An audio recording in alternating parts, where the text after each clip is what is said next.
Student learner YouTube চ্যানেলে তোমাদের সকলকে স্বাগত জানাই।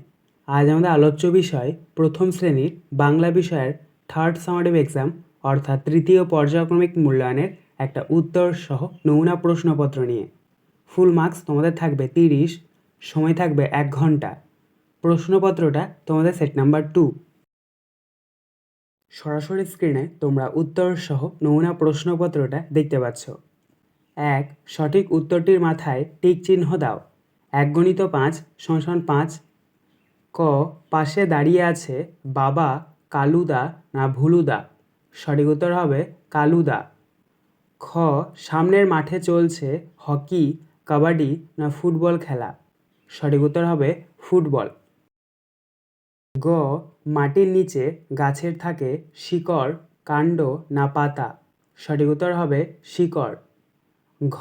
ফলের রাজা হলো আম, জাম না লেবু? সঠিক উত্তর হবে আম। ইঙ.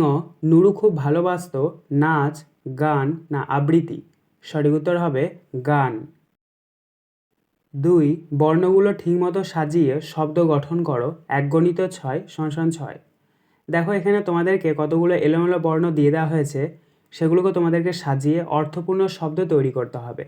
প্রথম রয়েছে ক, আ গ র দন্তস্ব। এই বর্ণগুলিকে যদি আমরা সঠিকভাবে সাজাই তাহলে পাবো আজগর। খ, মূর্ধন্য হ রয় হস্যই। এই বর্ণগুলিকে যদি আমরা সঠিকভাবে সাজাই তাহলে পাবো হরিণ। গ, বয় হস্যই ল ডাইবিন ডয়াকার।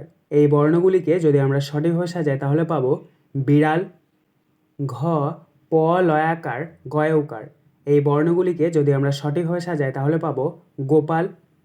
ইঙ, বর্গীয় জ ঢয়াকার ল কয়াকার। এই বর্ণগুলিকে যদি আমরা সঠিকভাবে সাজাই তাহলে পাবো জল ঢাকা। চ, তয়ৌকার দন্তস্বয়াকার র। এই বর্ণগুলিকে যদি আমরা সঠিকভাবে সাজাই তাহলে পাবো তোরসা। 3. প্রশ্নগুলির এক কথায় উত্তর লেখো। 1 × 7 = 7। ক, কে হাটে যায়? উত্তর দাদা। খ, কে ঢাকা থেকে আজ এলো?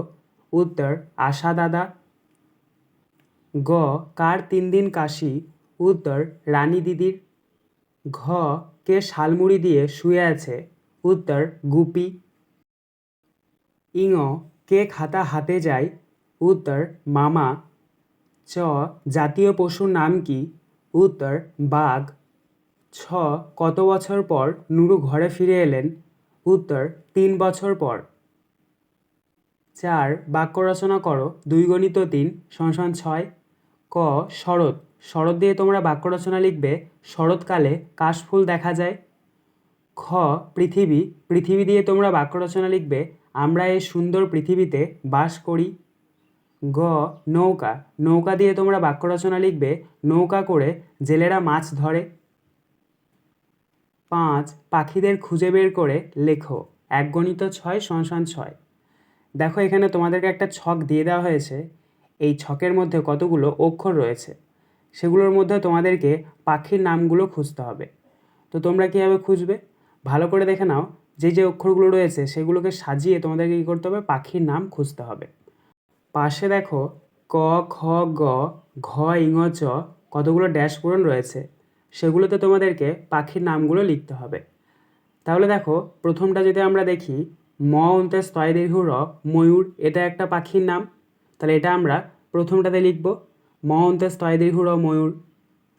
তারপরটা দেখো নিচের দিক থেকে ম অন্তস্থ দন্ত নয়াকার ময়না। এটাও একটা পাখির নাম, এটা আমরা দ্বিতীয় শূন্যস্থানে লিখব। পাশাপাশিটা দেখো পয়ে চন্দ্রবিন্দু একা চয়াকার পেঁচা। এটাও একটা পাখির নাম, এটা আমরা তৃতীয় শূন্যস্থানে লিখব।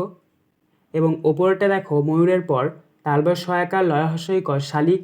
এটাও একটা পাখির নাম, এটা আমরা চতুর্থ শূন্যস্থানে লিখব। তার ঠিক নিচে দেখো ফয় হস্যই ইঙ একের ফিঙে।